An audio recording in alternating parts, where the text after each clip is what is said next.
নির্বাচনে ৭১ সাল থেকে যারা এই পর্যন্ত নেতৃত্বের জায়গায় ছিলেন এবং আমরা যারা তাদেরকে নেতৃত্ব তৈরি করেছি, তারা সামরিক সরকারের বা সামরিক বাহিনীর অফিসারদের সামরিক বাহিনীর শক্তির উপর ভর করে তারা ডেভেলপ করেছে।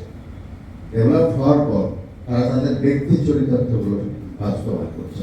এতে জনগণ বেনিফিটেড কম হয়েছেন দলীয় লোকরাই বেনিফিটেড বেশি হয়েছে, বাট সাধারণ জনগণ কম বেনিফিটেড হয়েছে।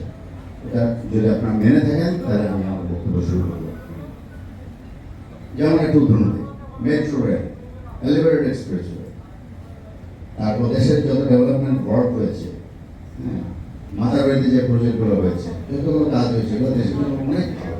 বাট আমরা দাবি করি আমি করেছি, এটা কেউ বলে না যে আমার শ্রমিকরা করেছে, শ্রমিকরা তৈরি করে দিয়েছে।